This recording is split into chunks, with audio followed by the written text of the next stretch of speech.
May 5th afternoon, I am at the Shadow Operative Lab. I finished going through Labrys's personality module and control links. The sun voice echoes through the machine's line room where she works as the operator. Seems that it'll be a little more time until she'll be finished with her work. I knew we could count on you. I'm sorry that I asked you for such a big favor. Oh no, I couldn't possibly stand by after something so important happened. But, is it really all right for me to be doing this?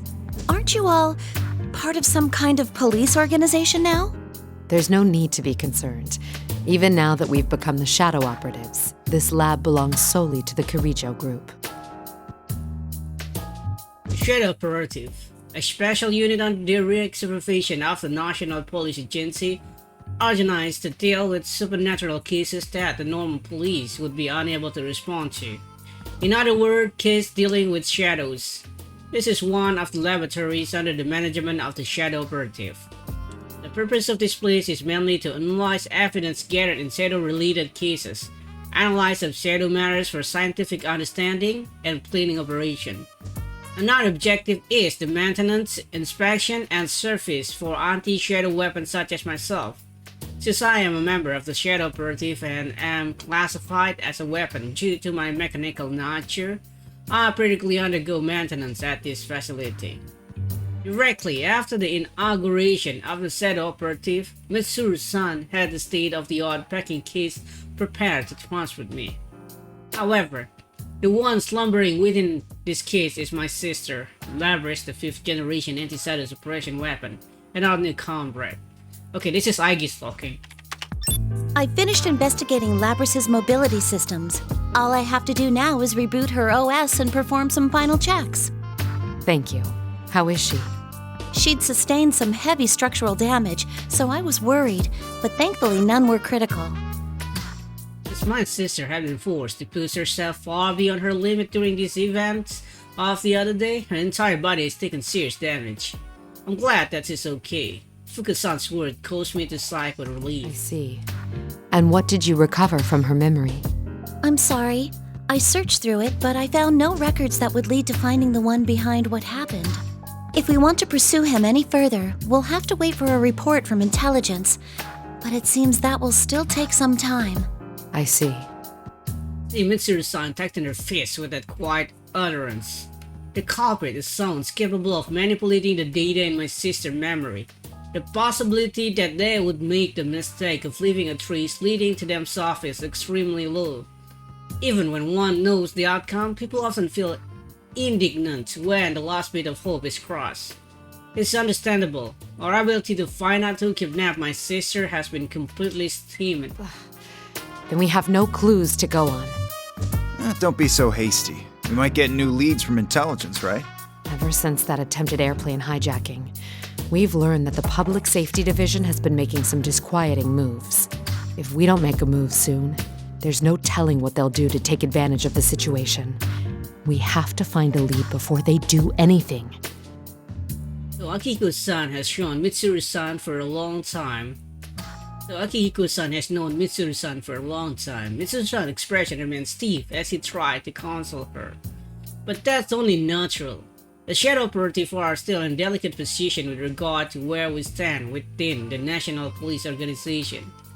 As a seemingly suspicious group founded by an outsider and dealing with crimes outside the capabilities of the normal police force, we often are met with cold stares from people who should be our fellow investigator when we're dispatched on cases.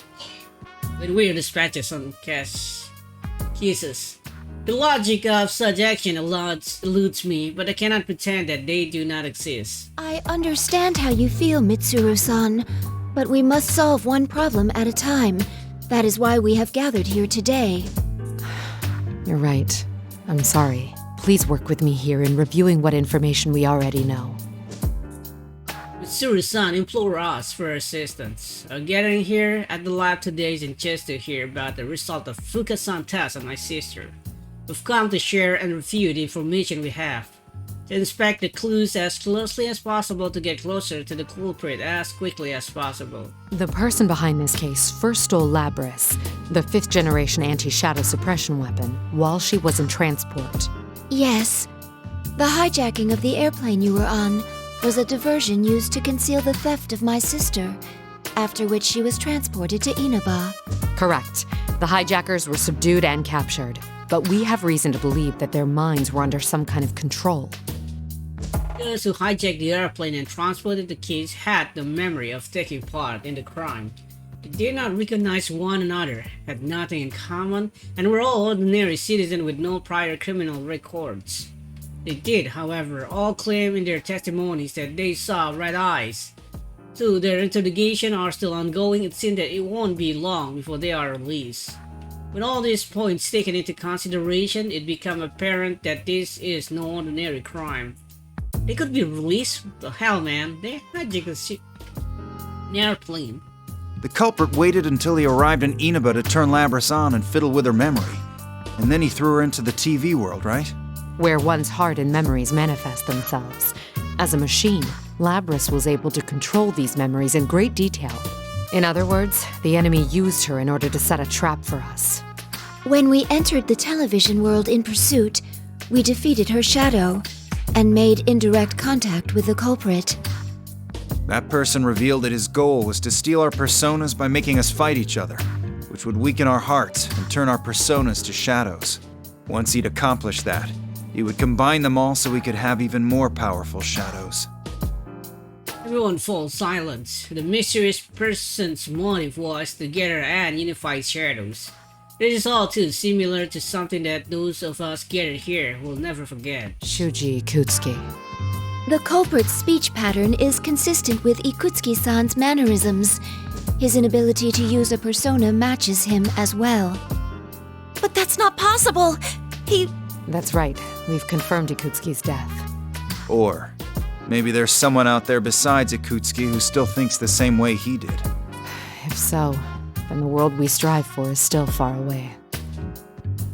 Mitsuru's son as if she is in agony. Shuji Ikutsuki. 3 years ago, he became fascinated with the fall and tried to bring about the end of the world using shadows. To Mitsuru's son, he is also the adversary that robbed her of her precious father. Yamagishi, when Labris awakens, can you give her a summary of the case from 3 years ago? I'd like her to know what went on while she was sealed. I understand. Can't you just stick that data into her memory? If we did that, it would just become a piece of data to her. She needs to be told about it in order for her mind to understand what happened. She's human through and through, huh? Also, I noticed something when I was checking her memories. The makeup of Labris's memory field is slightly different from Igas's. Besides the memory area that she normally accesses, there seems to be a subnetwork of some sort. She has 2 memory networks? I think it was probably used to incorporate the feedback from her sibling units, but I still don't know for sure. That's why I believe it's safer to tell her in person. All right, I'll let you tell her however you see fit. Regarding Ikutsuki, I'm pressuring staff to hurry and review the information, including the newly discovered quarantine server at Ergo Research. We never knew about the server in question before now, because it had been cut off from the group's network. It most likely has information that normally would have never left Ergo Research, such as data on top-secret experiments. Ikutsuki-san could be involved in this case. Mitsuru-san worries and irritation maybe because she sensed that possibility. We cannot understand the pain she must be in. By the way, what was the logic behind that whole midnight channel thing? It's still unknown, but we'll have to send people to Inaba again. We're going to hold a meeting at headquarters tomorrow to discuss countermeasures.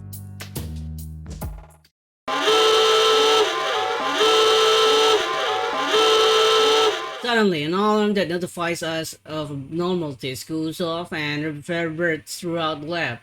Mitsuru-san quickly used a nearby control panel to contact the staff within the facility. What's going on? The surveillance system detected a rise in shadow readings. It's currently stabilizing around a level 3 alert, located in that town of Inaba. What? Looks like he's shown up already. That saves us the trouble of having to puzzle this out. Yu-san and his friends are in danger. Mitsuru-san, please give the order to dispatch us. All right, we'll leave at once. Yamagishi, leave Labris to Kikuno and accompany us. I understand. Well then, I leave the rest to you, Kikuno-san. Understood. Lady Mitsuru, everyone, please be careful. One of Mitsuru's personal domestic assistant, or should I say maids, Kikuno-san answers. Kikuno-san and Mitsuru-san have a stronger bond than that of any ordinary servant and master, and she is another of the Shadow Operative. Her words catch my attention for some reason. Please be careful. A very trivial expression of concern for her safety. Brushing it off as common courtesy would be simple, but I sense that she may be sensing something unusual regarding the situation that awaits us there. What could be causing this unease? That Mitsuru-san's know? Oh, hold on, I guess. As I'm trying to decide on whether or not to look deeper into the Mitsuru-san's state of mind, Fuka-san gets up from her operator seat and beckons me over. What is it? If we can put Labradus aside for a moment, are you going to be alright without having any maintenance done on you, I guess? What do you mean? I read the documents on your new equipment. At first I assumed it was referring to that large gun, but it's actually... That. True. There have been no tests confirming that it is capable of being used in an actual combat situation. But we face a powerful foe this time. Is it even possible? If even one thing were to go wrong... Fuka-san's face cloud as she looked at me. I can't be confident that I'll be alright, and I'm unable to tell her a pleasant lie to calm her down. In any case, I only pray that the situation that required me to use my new equipment never arise. Both of us are tense as we prepare to depart. Milady, a change of clothes has been laid out in your car. I see. Thank you. I've also prepared Akihiko-san's favorite protein drink, and Fuka-san has been preparing a playlist suitable for a road trip in her room. Huh? That will be all, Kikuno. Very well. Pardon me. As expected from Kikuno-san, she is amazingly considerate as a personal assistant should be, but she can be too thoughtful at times. We learned this for ourselves when she came to accept us as people who are precious to Mitsuru-san. Start this over, shall we? Shadow Operatives, let's mobilize! Thanks to Kikuno-san, the tension in the air subsided a bit, but we cannot allow the tension to wander just now. Upon completing our preparation for departure, we immediately make our way to Inaba.